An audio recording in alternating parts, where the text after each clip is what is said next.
अंधेरे का साया। ओकहेवन गांव एक शांत जगह थी जो एक गहरी घाटी में बसा हुआ था, जहां सूरज हमेशा थोड़ा और देर तक ठहरता था। यहाँ के लोग सरल थे और उनका जीवन बदलते मौसमों की तरह ही अनुमानित था। युवा महिला अनन्या हर पत्थर और हर पेड़ को जानती थी और उसे विश्वास था कि अब खोजने के लिए कोई रहस्य नहीं बचा है। फिर एक शाम एक चिकनी काली गाड़ी आई जो ग्रामीणों की देहाती गाड़ियों के बिल्कुल विपरीत थी। इसे दो काले घोड़े खींच रहे थे जिनके खुरों की आवाज पक्की सड़क पर बिल्कुल नहीं आ रही थी। ग्रामीण अपनी खिड़कियों से देख रहे थे। उनकी जिज्ञासा हवा में एक शांत गुनगुनाहट की तरह थी। उस आदमी ने अपना परिचय ड्रैकुला के रूप में दिया, जो एकांत की तलाश में एक इतिहासकार था। उसने पहाड़ी पर एक पुराना परित्यक्त हवेली खरीदी और उसकी उपस्थिति गांव के जीवन में एक अजीब नई लय थी। वो आकर्षक और विनम्र था, लेकिन उसकी आंखों में एक अजीब प्राचीन प्रकाश था जो सब कुछ और कुछ भी नहीं देखता था।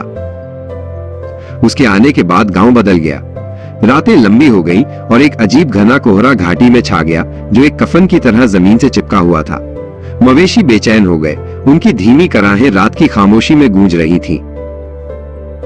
वृद्ध बृजमोहन गांव के बुजुर्ग पुराने किंवदंतियों के बारे में बात करने लगे। एक अंधेरे के बारे में जो जीवन पर पलती है, एक श्राप के बारे में जो रात के साथ आता है। दूसरे ग्रामीणों ने उसे एक मूर्ख कहकर खारिज कर दिया, लेकिन उसके शब्द कोहरे में एक ठंडी फुसफुसाहट की तरह लटक गए। हालांकि अनन्या ने बृजमोहन की बात सुनी। उसने देखा कि ड्रैकुला हमेशा शाम के बाद ही दिखाई देता था। उसने उसे रात में जंगल में चलते हुए देखा। चांदनी के खिलाफ एक काली छाया, एक शांत शिकारी आकृति। एक सुबह एक युवा लड़का कमजोर और पीला पाया गया, जैसे कि सारा जीवन उससे निकाल लिया गया हो। डॉक्टर हैरान थे और ग्रामीण एक अजीब बीमारी के बारे में फुसफुसा रहे थे। एक डर, ठंडा और तेज, पूरे ओकहेवन में फैलने लगा। ड्रैकुला ने मदद की पेशकश की, अजीब गहरे अमृत लेकर आया। उसने लड़के के माता पिता से कहा कि ये एक इलाज है। लड़का बेहतर होता हुआ लग रहा था, लेकिन उसकी आंखें खाली थीं और वो सूरज से बचता था, जैसे कि प्रकाश को देखना उसे दर्द देता हो।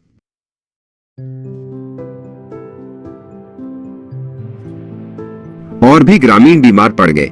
वही अजीब पीलापन, वही कमजोरी। ड्रैकुला हमेशा वहां था, अपने इलाज की पेशकश कर रहा था। अनन्या ने पैटर्न को महसूस किया। ये बीमारी केवल उन लोगों को प्रभावित करती थी जो उसके करीब थे, जिन्होंने उसे अपने घरों में स्वागत किया था। वो बृजमोहन के पास गई, जो अब एक बहिष्कृत था। उसने उसे एक पुरानी किताब दिखाई, एक पारिवारिक विरासत।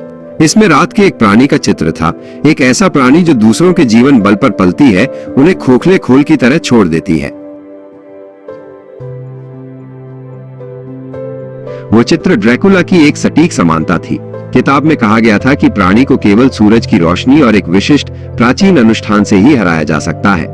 सच्चाई अनन्या के दिल में एक ठंडा कठोर पत्थर की तरह थी। अनन्या और बृजमोहन ने फैसला किया कि उन्हें कार्रवाई करनी चाहिए। उन्होंने ड्रैकुला को भोर में पुराने चर्च में लुभाने की योजना बनाई, जहां वे उसे उगते सूरज के सामने उजागर कर सकते थे। ये एक हताश योजना थी, लेकिन ये उनकी एकमात्र उम्मीद थी।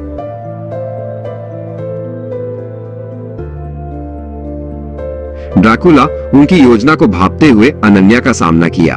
वो आकर्षक इतिहासकार नहीं था। उसका चेहरा ठंडे रोष का एक मुखौटा था।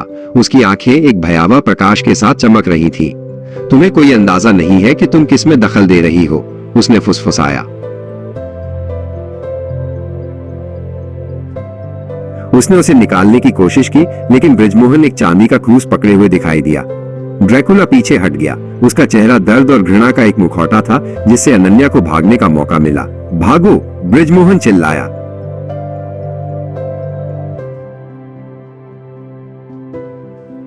अनन्या और बृजमोहन चर्च की ओर भागे।